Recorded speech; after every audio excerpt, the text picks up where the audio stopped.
Rasulullah SAW bersabda, "Ahibullah lima yaghdukum bihi min ni'amihi, wa hibbuni lihubbillah, wa hibbu ahla baiti lihubbi." Cintailah Allah karena sesungguhnya Allah Subhanahu wa taala yang memberikan nikmat dari berbagai macam nikmat-nikmatnya. Allah yang memberikan nikmat kepada kita. Kita nggak pernah minta tatkala kita mau tidur.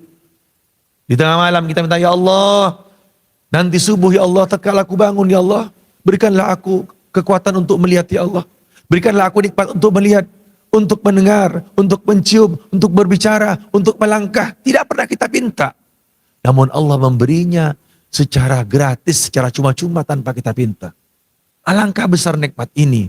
Maka orang-orang yang saleh, dia selalu menggantungkan segala apa yang dia kerjakan hanya kepada Allah Subhanahu wa taala. Dia bertambah khauf kepada Allah, bertambah takut, semakin banyak ibadahnya, semakin takut kepada Allah Subhanahu wa taala.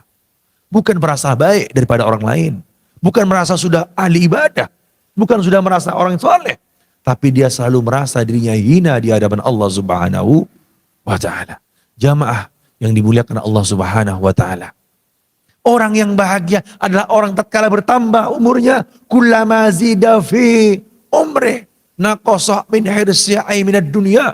Semakin dia bertambah umurnya, berkurang ketamaannya terhadap dunia. Berkurang tamaknya terhadap dunia. Gak sibuk ngurus dunia aja.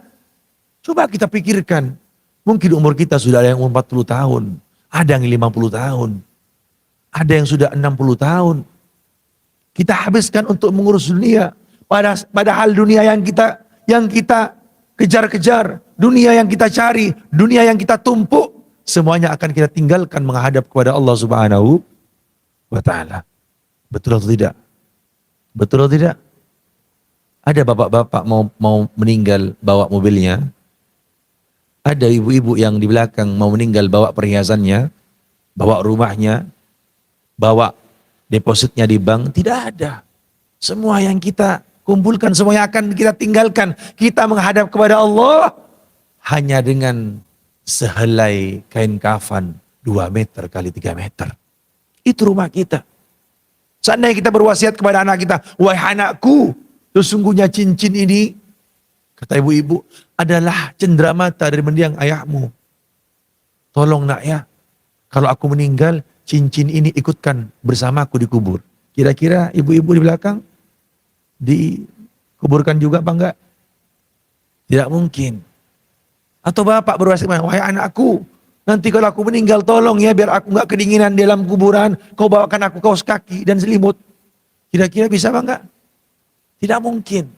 Dunia yang kita kumpulkan semua akan ditinggalkan menghadap Allah Subhanahu wa taala. Apa yang kita bawa? Yang kita bawa amal kebaikan kita. Yang kita bawa adalah ibadah kita. Yauma la yanfa'u malun wala banun illa man atallaha biqalbin salim. Di mana di hari itu tidak ada manfaatnya itu harta yang banyak, tidak ada manfaatnya anak-anak yang banyak, illa man atallaha biqalbin salim. Kecuali orang-orang yang datang menghadap Allah Subhanahu wa taala dengan hati yang selamat. Apa hati yang selamat itu? Hati yang membawa keimanan kepada Allah, hati yang membawa amal kebaikan kepada Allah Subhanahu wa taala. Harta kita yang kita kumpulkan semuanya tidak ada manfaatnya tatkala kita sudah meninggal dunia. Hakikatnya harta yang kita kumpulkan bukan milik kita. Bisa jadi dia milik anaknya. Bisa jadi itu milik orang lain. Bisa jadi harta tersebut diperebutkan oleh orang lain, oleh anak kita. Harta, hakikatnya harta yang kita miliki adalah harta yang kita sedekahkan, yang kita keluarkan di jalan Allah Subhanahu wa ta'ala. Maka Rasulullah SAW bersabda apa? Idza mata ibnu Adam in qata amal illa thalatha. Kalau anak Adam sudah meninggal, terputus amalnya. Ada orang mati masih bisa sholat? Ada enggak? Enggak ada. Ada orang meninggal terus dia masih datang ke majelis? Enggak ada. Ada orang meninggal masih bayar zakat? Enggak ada. Sudah meninggal terputus semua amalnya. Illa thalatha, kecuali 3 perkara. Siapakah orang tersebut? Yang pertama, shadaqatun jariyah. Orang yang mau bersedekah untuk masjid. Mau mengeluarkan uangnya untuk masjid. dibuat beli karpet, dibuat beli semen, dibuat beli keramik, dibuat beli AC. Selama karpet itu dipakai, selama lantai dinding itu dipakai, maka selama itu orang tersebut mendapatkan pahala dari Allah Subhanahu wa Ta'ala. Ini yang harta kita. Ini yang akan kita bawa, yang kita sumbangkan untuk pondok pesantren.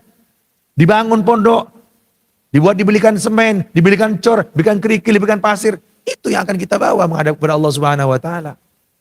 Yang kita bantu untuk sekolahan, untuk madrasah, itu yang akan kita bawa kepada Allah Subhanahu wa Ta'ala. Adapun harta yang kita tinggalkan untuk anak kita, bisa jadi harta itu buat mereka, atau bisa jadi harta itu diambil oleh orang lain.